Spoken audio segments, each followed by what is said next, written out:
오직 기도라는 주제의 설교 8번째 시간으로 경건과 기도라는 제목으로 하나님 말씀을 전하겠습니다. 사도행전 10장은 오순절 성령 강림 사건 이후에 그리스도의 복음이 최초로 이방인들에게 전해지기 시작하는 역사적인 사건을 기록하고 있습니다. 이 놀라운 역사에 있어서 그 첫 번째 주인공이 되었던 사람은 바로 이탈리아 군대의 백부장 고넬료라고 성경은 기록하고 있습니다. 그런데 성경이 이러한 역사적인 인물을 기록하면서 그를 소개하기를 가장 먼저 그는 경건한 사람이라고 설명하고 있는 것을 볼 수 있습니다. 경건이라고 번역된 헬라어 유세베이아라는 단어는 좋은이라는 의미의 유와 또 두려움이라는 의미의 세비아, 이 두 단어의 합성어입니다.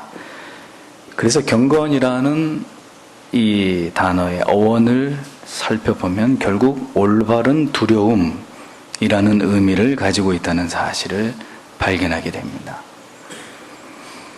하나님을 올바르게 경외하는 참된 신자는 언제든지 그의 삶에 있어서 하나님을 깊이 의식함으로 하나님 앞에서 경건한 삶을 살아가기 위해서 최선을 다해서 진력하게 되어 있습니다. 그러한 경건의 삶은 곧 언제든지 하나님 앞에 나아가서 깊은 기도에 마음을 쏟기에 가장 합당한 영적인 기도의 동기와 마음의 바탕을 제공해 주는 것이죠. 그래서 성경은 이방인 장교인 고넬료를 이야기할 때 가장 먼저 그가 경건하여 라고 소개하는 것으로 시작해서 하나님께 항상 기도하니 라는 말로 그에 대해서 의미 있는 소개를 마무리하고 있는 것을 볼 수 있습니다. 우리는 이것을 통해서 경건과 기도가 어떤 상관관계를 갖는지를 묵상해 보므로 우리의 신앙 안에서 어떻게 경건과 기도가 성화를 향한 놀라운 상승 효과를 만들어내는지를 생각해 볼 필요가 있는 것입니다. 기도의 필요성을 알지 못하는 성도님들은 아무도 안 계십니다. 하지만 생각과는 달리 거의 기도하지 않거나 혹은 기도의 수준이 식사 때 하는 기도가 전부이고 기도의 시간을 모두 합쳐봐야 세 끼에 밥 먹는 시간보다도 더 적은 기도의 시간으로 겨우 매일매일 그렇게 만족하면서 살아가고 있는 가장 중요한 이유는 무엇 때문일까요? 성도의 삶에서 그렇게 기도가 마르고 기도의 영이 소멸되다시피 하게 된 결정적인 원인은 그분이 아직 예수 그리스도를 인격적으로 만나 회심을 경험하지 않았거나 새신자일 경우를 제외한다면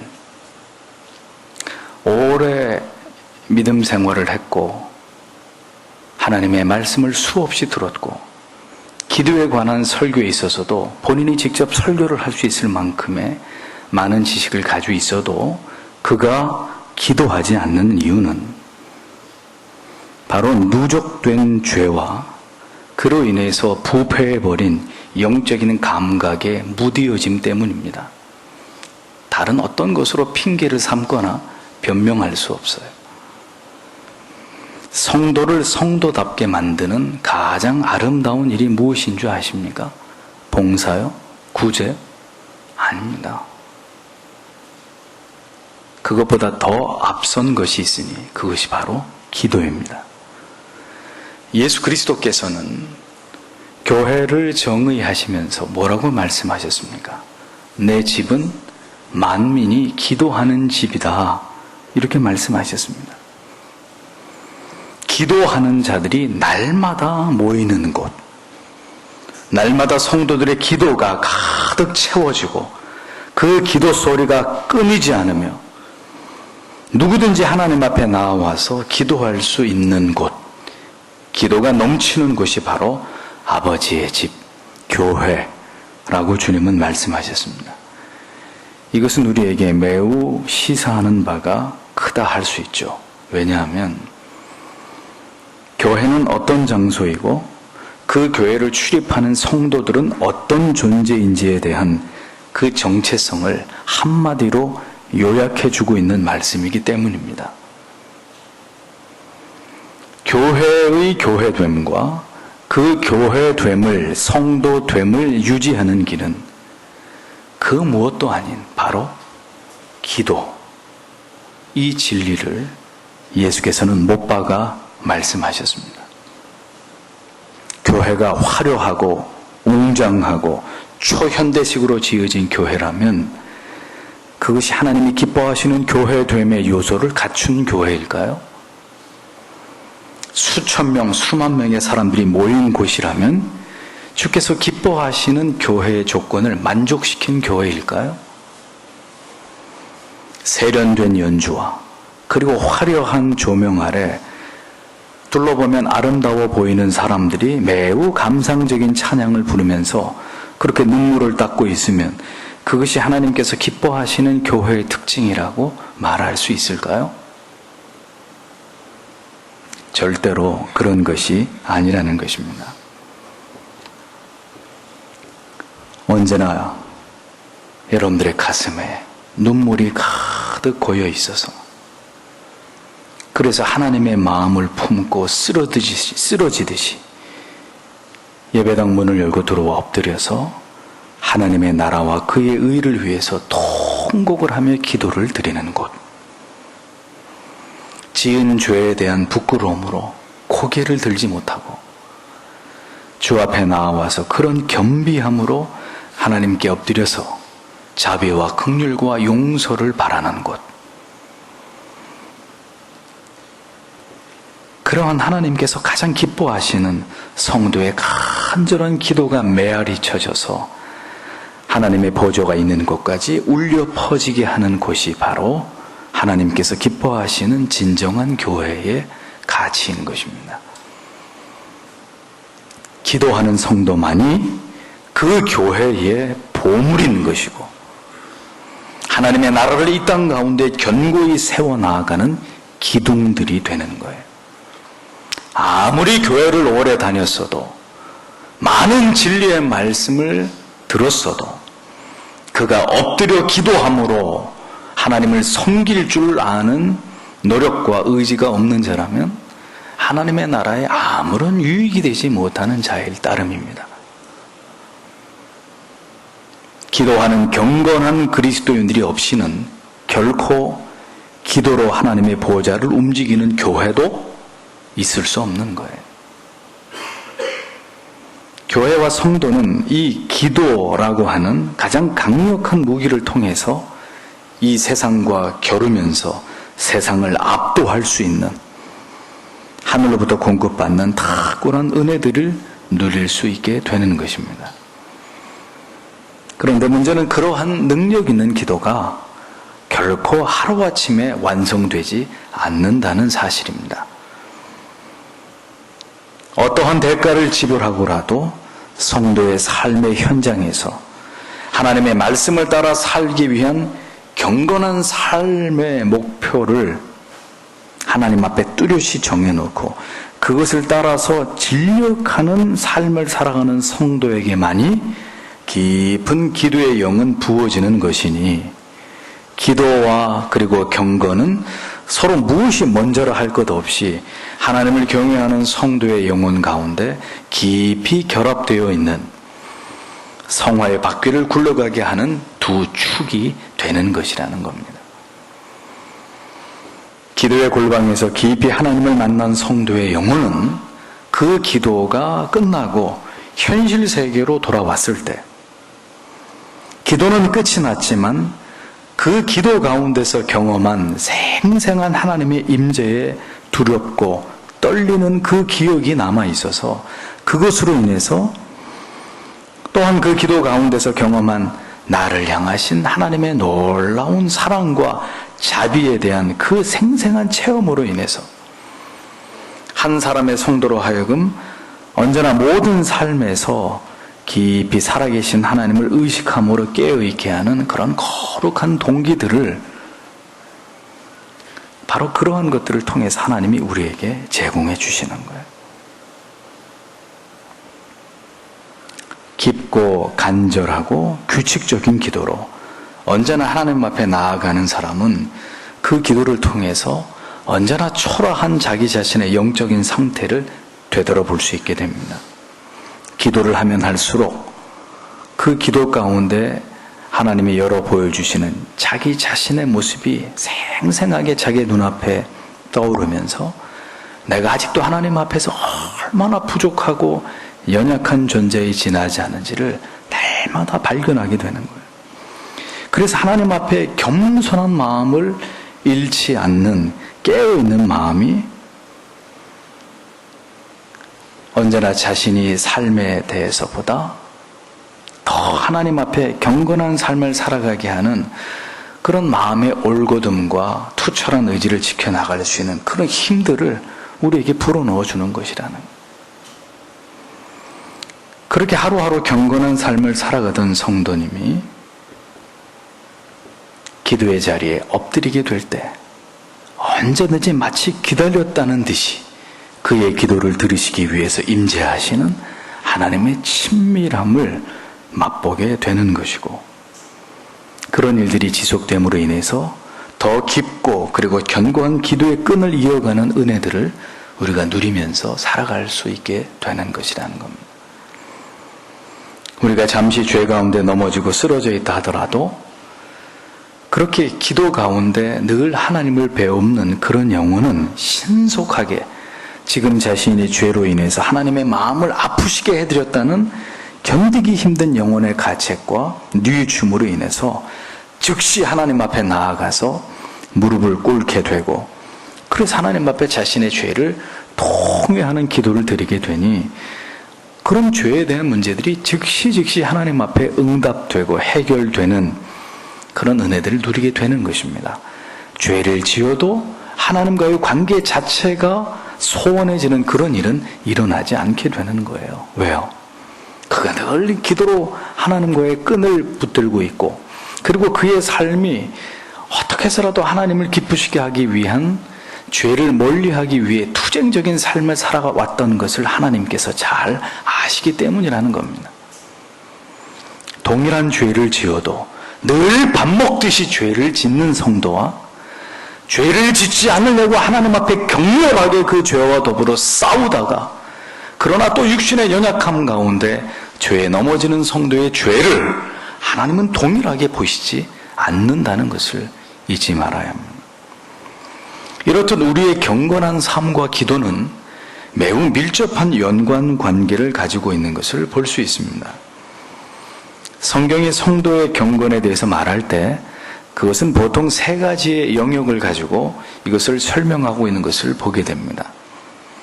삶의 모든 현장에서 첫 번째는 행동의 경건, 두 번째는 입술의 경건, 그리고 세 번째는 마음의 경건이 그것입니다. 우리의 기도가 힘이 있고 그리고 즉각적이고 그 기도 속에서 하나님과의 친밀함을 누리기 위해서는 우리의 심령과 우리의 삶이 경건을 향한 열정과 노력과 거룩한 목표에 고정되어 있는 것이 전제되어야 된다는 사실을 여러분들은 잊어서는 안 됩니다. 앞에서 경건이라는 단어를 어원적으로 정의하면서 올바른 두려움이다 이렇게 설명을 드렸습니다.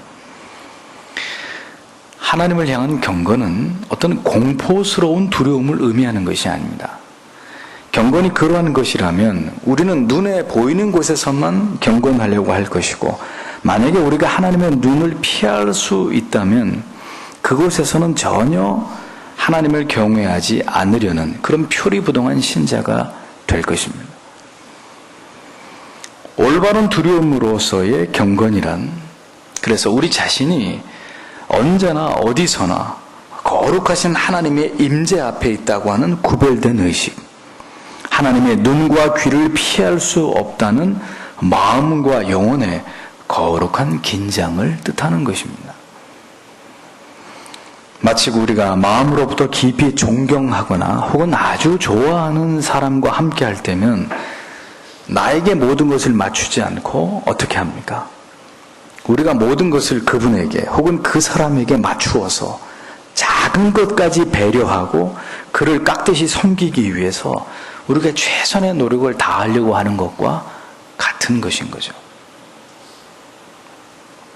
하나님께서 교회 안에만 거하시고 예배 시간에만 임재하신다고 느끼는 사람들은 교회 밖에서, 그리고 예배 시간이 아닌 시간에는 어떻게 되겠습니까? 그 순간부터 경건을 잃어버린 채로 고삐 풀린 망아지처럼 되고 마는 거예요.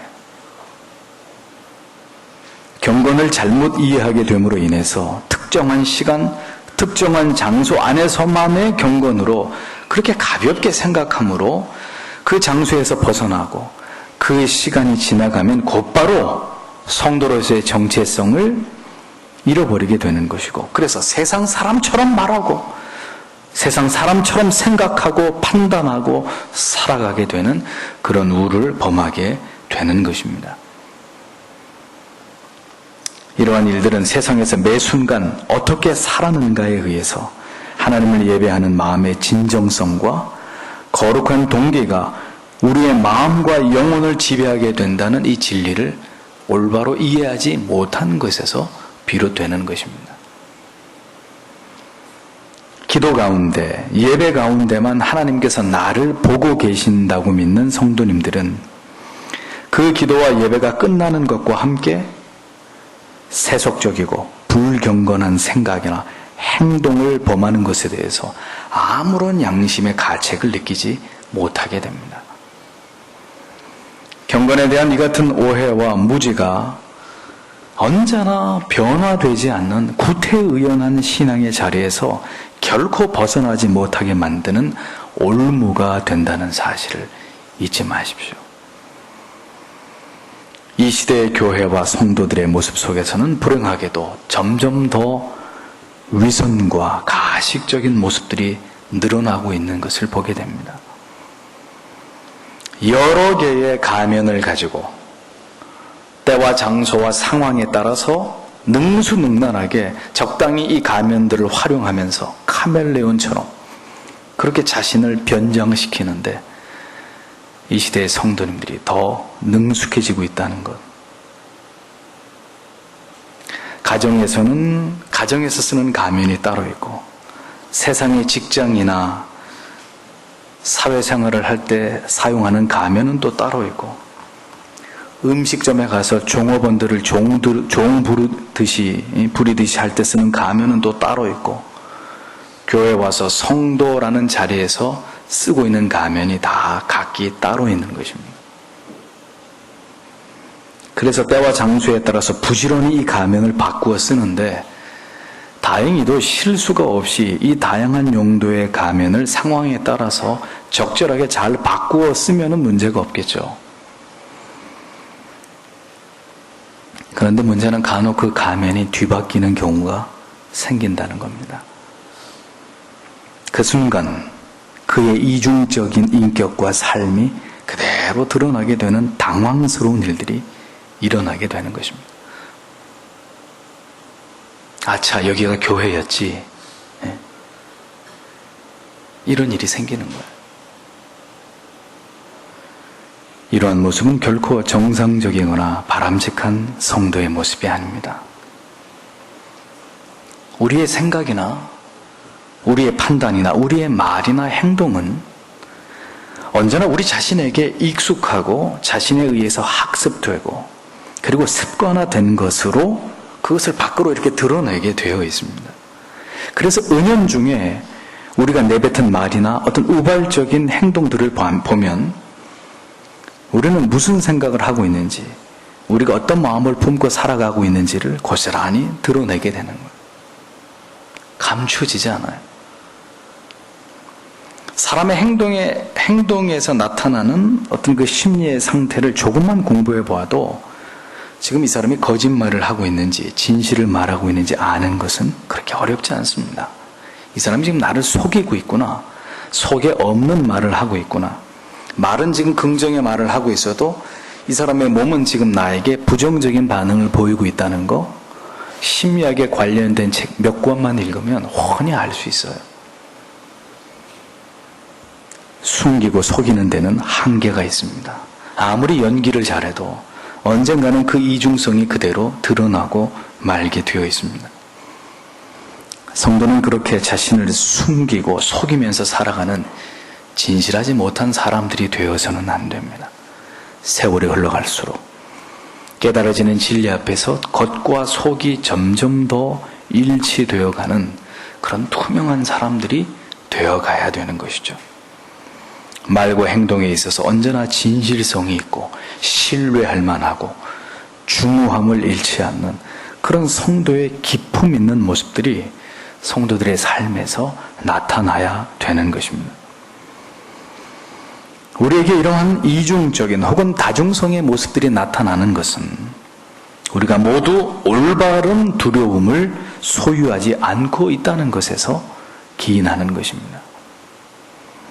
하나님 앞에서 하나님을 깊이 의식함으로 올바른 두려움을 우리가 우리의 마음의 중심에 견지하고 있다면 우리는 그 하나님의 불꽃 같은 시선 앞에서 언제나 어디서나 우리가 무엇을 하든지 모든 것을 삼가할 수밖에 없게 되어 있습니다. 심지어 내 안에 있는 어떤 감정까지도 내가 이러한 감정을, 이런 감상을 갖는 것이 하나님 보시기에 부끄러운 것이다, 이렇게 반응할 수 있는 것입니다.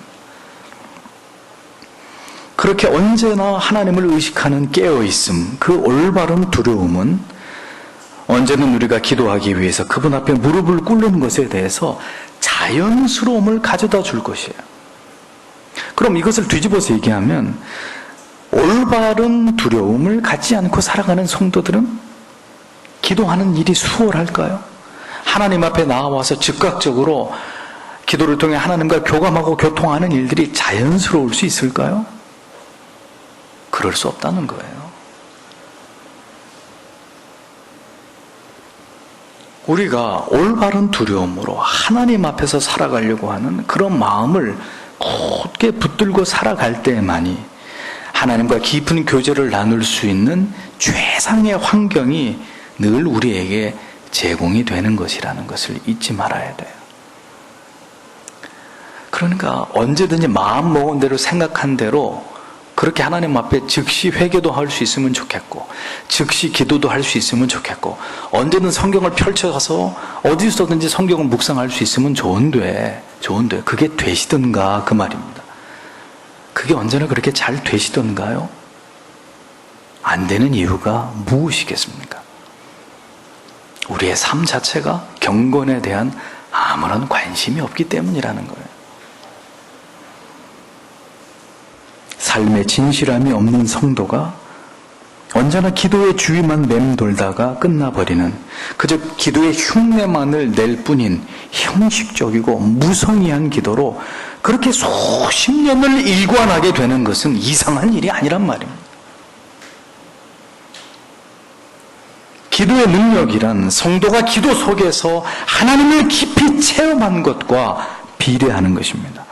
깊은 기도 속에서 하나님과 교통하는 성도의 기도가 결코 초라하거나 어색할 리가 없고 하나님과 영적인 깊은 교통이 없는 성도의 기도가 영혼의 심금을 울릴 수 없는 것은 바로 이와 같은 이치 때문인 것이죠. 기도는 결코 흉내를 내어서 될 수 있는 문제가 아닙니다. 기도 속에서 하나님의 은혜 주심을 체험하는 그 은혜를 맛보았기에 우리는 우리가 가지고 있는 부질없고 미련한 고집스러움들을 꺾을 수 있는 것입니다. 우리의 어리석고 미련한 인간적인 계획들을 포기할 수 있는 것이고 절대로 용서할 수 없는 사람을 향해서 손을 내어 밀어서 그 사람을 용서하게 되기도 하는 일들이 기도 가운데서 일어나는 것입니다. 간절히 하나님께 기도하는 가운데 내 마음을 가득 채우시면서 내 영혼을 어루만지시는 주님의 손길을 경험하게 되기에 어떤 슬픔도 낙심도 좌절도 우리의 영혼에 깃드는 우울함도 다 툴툴 털고 이겨낼 수 있는 것이고 하나님이 다시 우리의 영혼에 가득 채우시는 은총들을 우리가 누리면서 살아갈 수 있게 되는 것이라는 거죠. 그것이 모두 깊고도 간절한 한순간의 기도를 빚어내기 위해서 반드시 필요한 삶의 씨줄과 날줄이 되는 것이라는 거예요. 그저 습관처럼 교회를 다니는 것만으로는 이러한 놀라운 기도의 세계가 열어 보여주는 그 어떤 아름다운 그림도 우리는 절대로 볼 수 없을 것입니다. 결국 치열한 삶의 현장에서 그 절박한 부르짖음 속에서 살아계신 하나님의 응답하심을 체험하게 될 때만이 우리는 비로소 담대함을 얻게 되는 것이고 확신에 이르는 믿음을 소유하게 되는 것입니다. 신앙의 연륜이 아무리 오래되었다고는 하나 그렇게 깊은 기도 속에서 하나님을 배우는 것을 통해서 자신이 해체되지 않는 사람은 전혀 하나님을 경외하지도 깊은 기도의 세계도 경험한 바가 없음을 스스로 증명하는 것이 될 뿐이에요. 그러니 허구한 날 저 상처받았습니다. 누구 때문에 죽고 싶습니다. 누구 때문에 교회 나오기 싫습니다. 이런 부정적인 말들, 불평의 말들, 지옥의 방언들을 쏟아내고 있는 것이 되는 거예요. 모든 능력 없는 신앙생활과 기도생활의 특징은 한마디로 그 오랜 신앙의 생활 가운데 결국 기도 속에서 예배와 말씀 속에서 참되신 하나님을 배운 적이 없다는 사실을 증명하는 것일 뿐이 되는 겁니다. 이것은 너무나 슬픈 일이 아닐 수 없는 것이죠. 우리가 예수 그리스도를 나의 구주로 믿고 아들을 이 땅에 나의 죄를 위한 대속주로 보내어 주신 하나님의 사랑을 체험한 자가 확실하다면 이 세상을 살아가는 동안에 가장 확실한 방법으로 하나님을 인격적으로 체험할 수 있는 두 가지 방편이 있는데 하나는 진리의 성경 말씀을 깊이 묵상함을 통해서이고 또 다른 하나는 바로 마음을 다한 깊은 기도를 통해서라는 이 진리에 대해서 이견이 있을 수가 없는 것입니다.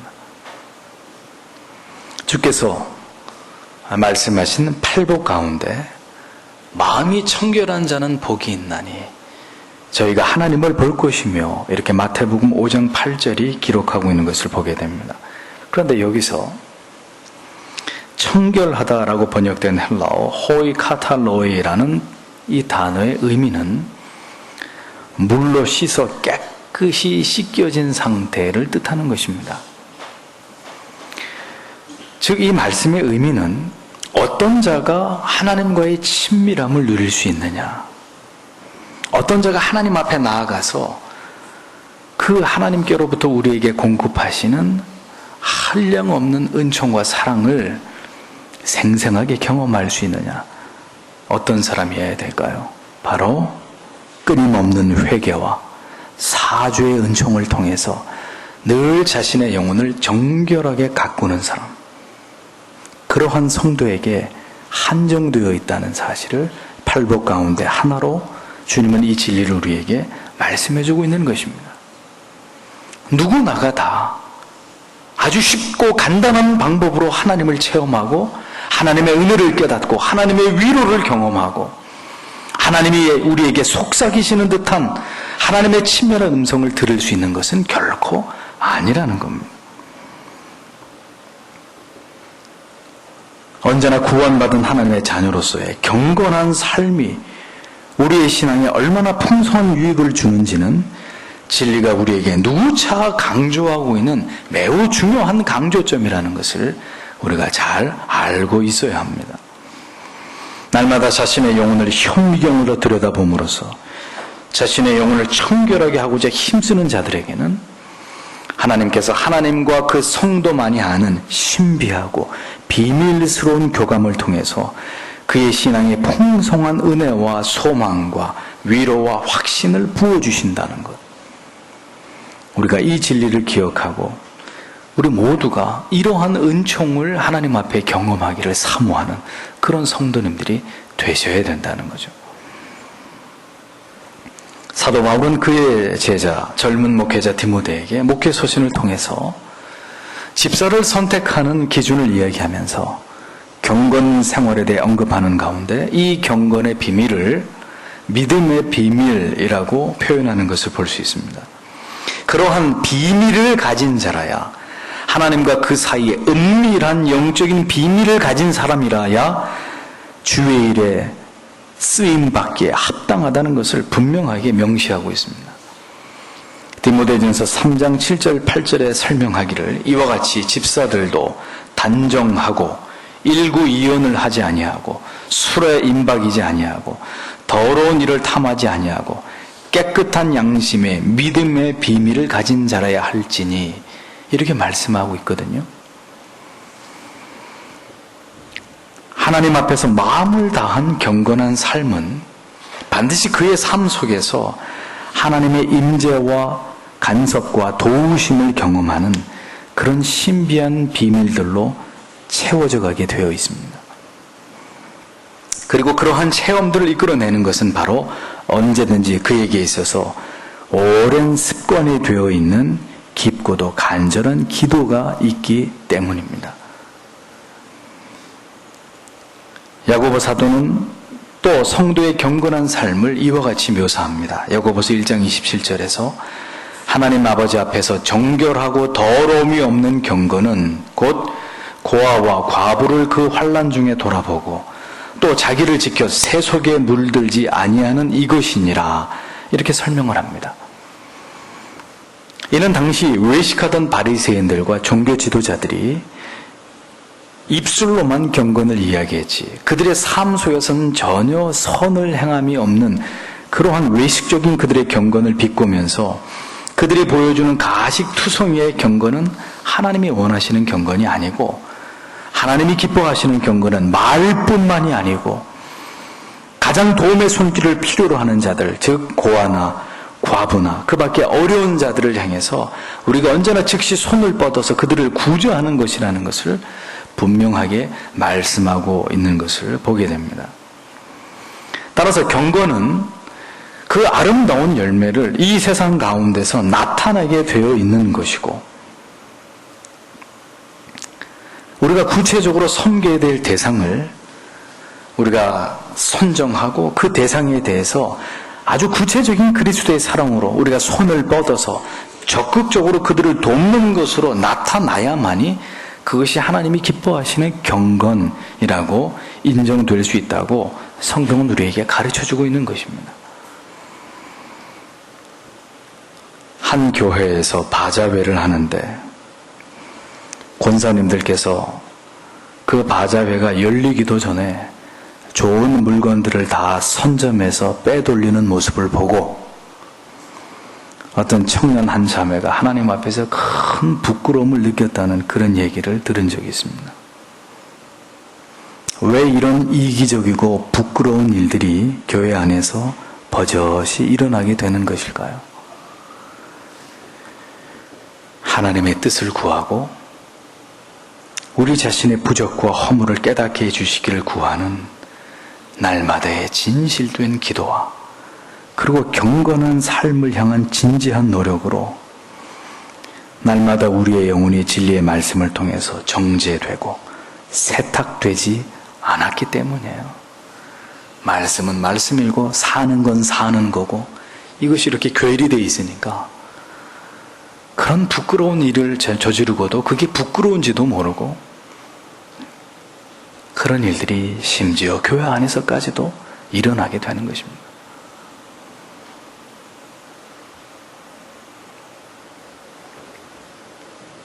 언제나 기도를 통해서 하나님의 뜻을 알고 우리가 하나님 앞에서 행하는 이 모든 악함과 추함을 아는 성도는 언제나 눈물 가득한 얼굴로 애통하는 삶을 살아가지 않고는 견딜 수 없습니다. 경건한 삶은 곧 새 속에 물들지 아니하는 것이라고 했습니다. 그리스도인의 삶은 새 속의 깊은 한가운데서 살아가면서도 전혀 세상이 살아가는 방식에 영향을 받지 않는 것을 말합니다. 성도는 빛과 소금으로 존재하기 위해서 거침없이 다가오는 세속의 파도로부터 자신을 지켜낼 수 있는 그런 존재들이 되어야 되는 거예요. 로마서 12장 2절은 신자의 삶에 대해서 이렇게 말하죠. 이 세대를 본받지 말고 오직 마음을 새롭게 함으로 변화를 받아 하나님의 선하시고 기뻐하시고 온전하신 뜻이 무엇인지를 분별하는 것, 그것이 이 세상을 살아가는 경건한 성도의 삶이 되어야 된다고 바울 사도는 우리에게 가르치고 있는 것입니다. 세속의 특징이 무엇입니까? 정욕과 이생의 자랑입니다. 욕심과 탐심입니다. 소유와 집착입니다. 교회와 성도는 이 세상의 것들에 물들지 않음으로써만 능력의 원천이 되는 경건의 삶을 살아갈 수 있는 것이고, 철저한 세속적이고 육적인 즐거움과의 결별을 통해서만이 경건의 능력이 배양되는 것입니다. 이렇게 자신을 다스리고 죄와 세상으로부터 자신을 지키는 일에 탁월한 열심을 내는 성도의 기도라야 그 기도가 더 깊고 뜨거워지는 것이고 간절함이 깃드는 그러한 기도로 하나님 앞에 드려지게 되는 것이라는 것. 이 원리를 잊어버려서는 안 돼요. 그냥 기도는 하면 하나님이 무작정 들어주시는 것이 아니고 하나님이 귀 기울여 들어주시는 기도가 따로 있다는 것을 여러분들이 잘 아셔야 된다는 거예요. 성경은 신자가 세상을 사랑함으로써 세속에 물들게 될 때 거기에는 하나님을 사랑하는 사랑이 남아있지 않다고 경고하고 있습니다. 요한일서 2장 15절에서 17절을 보십시오. 이 세상, 아니 세상에 있는 것들을 사랑치 말라. 누구든지 세상을 사랑하면 아버지의 사랑이 그 속에 있지 아니하니 이는 세상에 있는 모든 것이 육신의 정욕과 안목의 정욕과 이생의 자랑이니 다 아버지께로 쫓아온 것이 아니요 세상으로 쫓아온 것이라. 이 세상도 그 정욕도 지나가되 오직 하나님의 뜻을 행하는 이는 영원히 거하느니라. 이렇게 말씀하고 있잖아요. 마지막 때 일어나는 영적인 두려운 일들 가운데 하나가 무엇인지 아십니까? 화려하고 아름다운 이 세상이 교회와 성도로 하여금 경건을 상실케 하기 위해서 가공할 위력과 치명적인 유혹을 가지고 경건하지 않은 교회와 성도를 만들어 놓기 위해서 파상적인 공격을 감행하게 될 거라는 거예요. 그래서 겉보기에는 멀쩡한 청년의 회장이 집에만 가면 소녀시대를 틀어놓고 정신없이 그것을 쳐다보면서 그런 세속의 음란한 문화에 빠져드는 짓들을 하게 되는 이중성을 갖게 되는 거예요. 교회에서는 존경받고 경건하게 보이는 그런 성직자고 중직자가 교회 밖에만 나가면 말하기에도 부끄러운 행동과 말을 하면서 그렇게 이중적인 다중적인 그런 모습을 살아가게 되는 것입니다. 이익에 눈이 멀고 자기 자존심을 지키고 세우는 일에 악랄한 그런 모습을 보일 수밖에 없는 거예요. 결국 삶 속에서 거룩한 경건을 상실케 함으로 이빨 빠진 호랑이처럼 무기력하고 무능한 존재들로 교회와 성도들을 전락시키는 것이 사탄의 최종적인 목표인 거예요. 그렇게 되면 더 이상 교회에서는 성도님들의 간절한 기도의 소리가 소멸될 것이고 모두 다 TV 앞에 앉아가지고 인터넷 앞에 앉아가지고 스마트폰 쳐다보고 있으면서 기도할 시간과 하나님의 말씀에 전념할 수 있는 동기를 다 잃어버리게 되는 거예요. 더 분주하고 바쁜 삶은, 그리고 이 배금주의가 판을 치는 물질이 우상이 된 시대 속에서는 결국 성도의 경건과 기도는 장렬하게 그 숨을 거두고야만 하는 그런 일들이 일어날 수밖에 없게 된다는 겁니다. 이것이 마지막 때를 향한 사탄의 가장 효과적인 전술이라는 사실을 잊지 마십시오. 기도를 씨름에 비유하는 이유를 이제 아시겠습니까? 이러한 세상과 몸부림을 치듯이 싸우지 않고는 절대로 경건도, 그리고 그 경건에서 이어지는 깊고도 간절한 기도도 지킬 길이 없는 거예요. 하나님의 크신 사랑과 은혜를 깨달아 하나님의 자녀가 되었어도 일생 동안 우리가 노력하지 않으면 안 되는 또 다른 경건의 훈련이 있는데, 그것은 바로 우리 자신의 입술을 지키는 것입니다. 야고보 사도는 야고보 3장 2절에서 우리가 다 실수가 많으니 만일 말에 실수가 없는 자면 곧 온전한 사람이라, 이렇게 말하고 있습니다. 또 우리의 혀를 제어하지 못할 때 어떤 파괴적인 결과를 가져올지를 경고하면서 야고보서 3장 5절 6절에 이렇게 말합니다. 작은 불이 어떻게 많은 나무를 태우는가? 혀는 곧 불이요 불의의 세계라. 혀는 우리 지체 중에서 온 몸을 더럽히고 생의 바퀴를 불사르나니 그 사르는 것이 지옥불에서 나느니라, 이렇게 말씀하고 있어요. 우리가 아무리 경건에 이르기를 진력한다 해도 우리의 혀에 재갈을 먹이지 않으면 경건하게 살고자 하는 모든 결심은 쉬 무너지게 돼 있고, 우리 자신은 내 자신에 대해서 깊이 절망에 빠지게 되는 일들이 반복될 뿐입니다.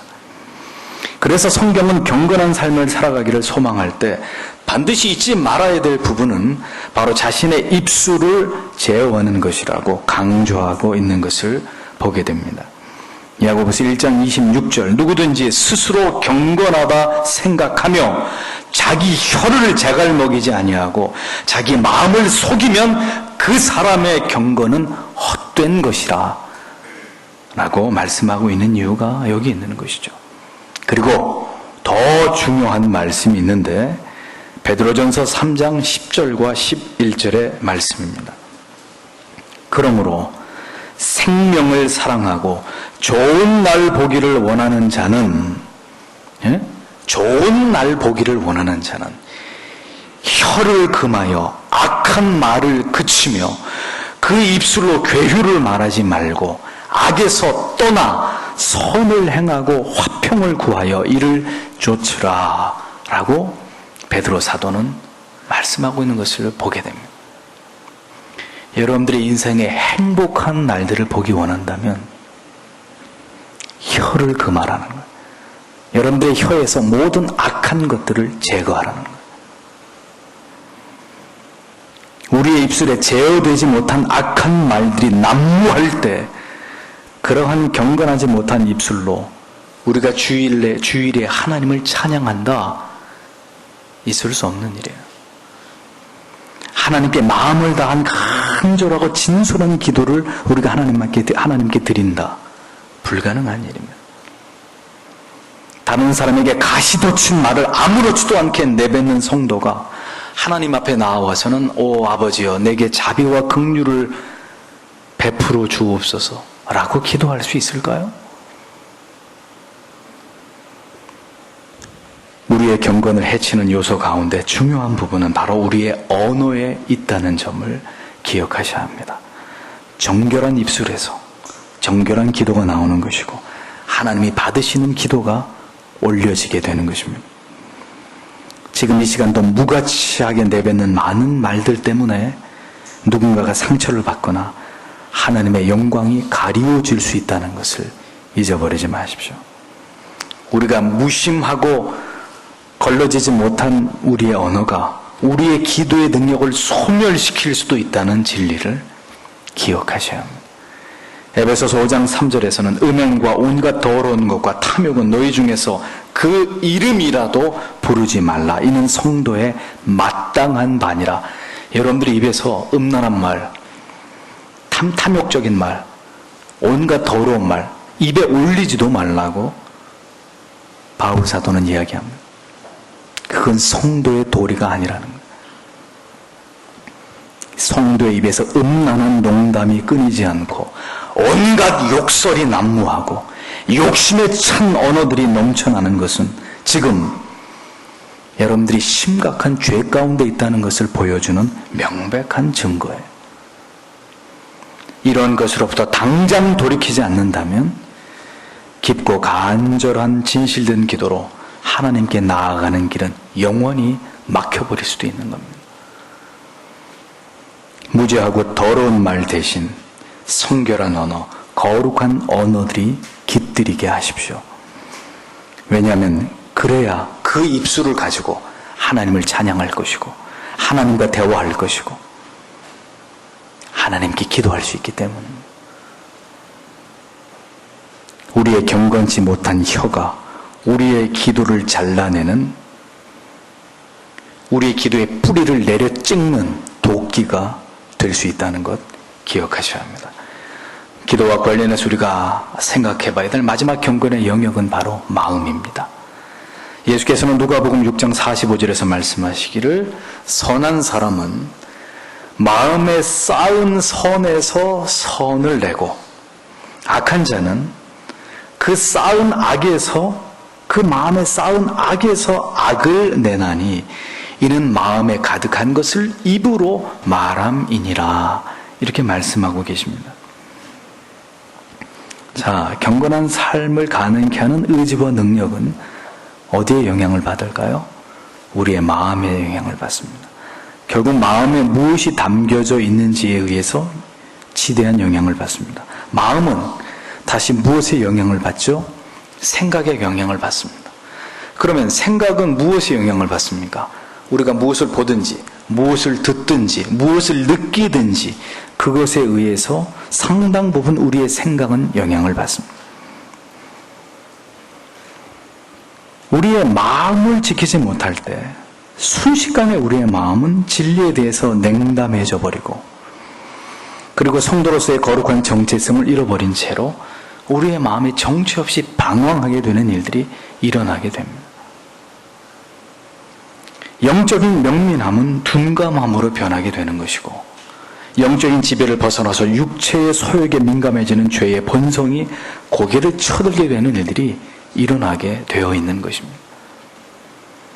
그 모든 것이 한순간 마음을 지키지 못한 결과에서 기인하는 것이고, 그 마음은 생각을 관장하지 못하는 것이었고, 그 생각은 보고 들음에 있어서 영적인 거룩한 필터링이 없었기 때문에, 그것을 여과하는 장치가 우리의 영혼 가운데 없었기 때문에 결국은 생각도 마음도 부패하고, 그래서 도무지 경건하지 않으며 하나님 앞에 깊고 간절한 기도를 드리지 못하는 그러한 상태로 우리를 방치하고야 마는 결과를 불러오게 되었다는 거죠. 우리의 마음을 지키는 일에 실패하고서는 언제나 우리의 영혼이 하나님을 깊이 만나 배우는 신령한 감격도 기쁨도 누릴 수 없습니다. 기도의 향불이 꺼져버리고 마음에 느껴지는 죄에 대한 칼날 같은 민감에서 오는 진정한 회개도 상실되어 버리는 것이고, 그래서 결국 모든 영적인 싸움에서 날마다 패배하는, 결국 우리의 마음이 황폐케 되는 그런 결과를 가져오게 되는 것이라는 겁니다. 죄로 인해 타락한 우리의 본성은 결코 거룩하고 순결하고 경건하고 정결한 것을 사모하지 않으려고 할 것입니다. 끊임없이 불의하고 음란하고 정욕을 사랑하고, 그래서 결국은 고달픈 영적인 그러한 영적으로 피폐해진 삶을 살아가게 만드는 것이고, 육체의 소욕을 따라 살고자 하는 그 충동을 억제하지 못함으로 무수히 많은 죄를 범해서 하나님과 우리 사이가 상당히 괴리되고 멀어질 수밖에 없는 그런 영적인 침체를 결국은 불러오게 되는 것이라는 겁니다. 하나님을 신앙하는 우리의 삶이 더 영적으로 융택해지고 우리의 영혼이 충만한 하나님의 은혜의 빛 아래 거하면서 하나님이 주시는 은혜와 평강을 누리는 삶을 살아가기 위해서는 절대적으로 우리가 먼저 주의 뜻을 깨닫고 그리고 주의 뜻대로 살고자 하는 경건한 삶의 노력이 반드시 수반되어야 된다는 사실을 잊지 마십시오. 저절로 되는 것은 아무것도 없어요. 그저 바람이 불면 부는 대로 물결이 치면 치는 대로 우리의 행동과 말과 생각에 재갈을 먹이지 않고 살아가다가는 금세 우리의 영혼은 죄의 불순물이 끼게 되고 결국은 그것이 우리의 모든 삶에 영향을 미쳐서 모든 경건함을 무너뜨리게 될 때 그것이 한 성도이든 한 성도의 가정이든 교회든 간에 결국 그것은 그 사람과 그 가정과 그 교회를 대변하는 영적인 특성이 되어버려서 우리의 영혼의 숨통을 막아버리는 그런 결과를 가져오게 되는 것입니다.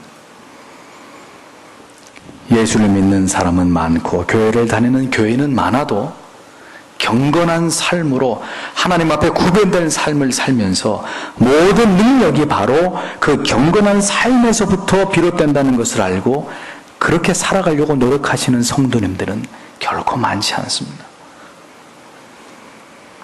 모든 성도님들의 영혼 속에서 이 경건이 회복되지 않고는 이 올바른 두려움으로 하나님을 올바르게 신앙하려고 하는 이 노력이 다시 우리 안에 살아나지 않고는 우리는 여전히 그러함에도 불구하고 형식적인 기도를 하나님 앞에 드릴지는 모르겠지만 그러한 기도 가지고는 결단코 하나님의 능력을 이끌어낼 수 없는 초라하고 질이 멸렬한 그런 삶을 살아가는 것으로 일관될 수밖에 없다는 것. 여러분들이 반드시 기억하셔야 될 진리입니다. 한 사람의 신자로서 경건한 삶을 포기하는 것은 한마디로 그가 하나님보다는 세상과 자기 자신을 더 사랑하기 때문입니다. 경건은 하나님에 의해서 지배된 마음에서 비롯됩니다. 성령에 장악될 때 그는 경건한 삶을 살아가기를 앙망하는 내적인 동기로 충만한 상태가 되어지는 것입니다. 그리스도에게 온전히 장악되고 그의 거룩한 성품에 의해서 지배된 심령이야말로 경건이 시작되는 뿌리와 토양이 된다는 사실을 여러분들은 오늘 말씀을 통해서 여러분들의 마음에 깊이 새기시기를 바랍니다. 아무리 기도하고 싶어도 시원하게 기도하지 못했던 것은 바로 여러분들의 하나님 앞에 정함이 없는 삶에서 비롯되는 것이라는 것. 절대로 가볍게 들어서는 안 돼요. 왜냐하면 여러분 가운데 상당수는 이런 말씀을 들어도 여전히 그런 형식적인 기도, 이제 막 어린아이가 말을 배워서 더듬거리는 그런 기도로 사시다가 하나님 앞에 가실 분들이 적지 않기 때문입니다. 사랑하는 성도 여러분, 부디 하나님을 가까이 하십시오. 그의 은혜를 깊이 사모하는 자들이 되십시오.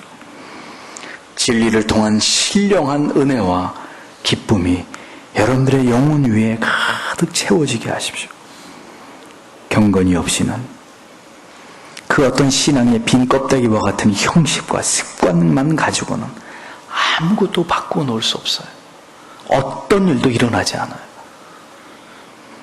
여러분들의 영혼은 권태와 실증만으로 가득 채워지게 될 뿐입니다.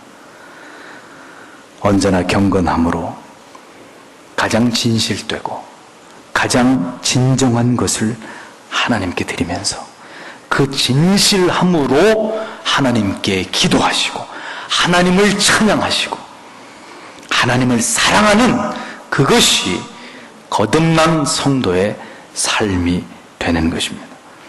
여러분 모두가 오늘도 이 경건과 기도라는 제목을 통해 여러분들에게 주시는 말씀을 통한 깨달음을 가지고 하나님의 크신 은총을 회복하시고 그것을 누리며 살아가는 복된 삶이 다 되시기를 주님의 이름으로 축복합니다.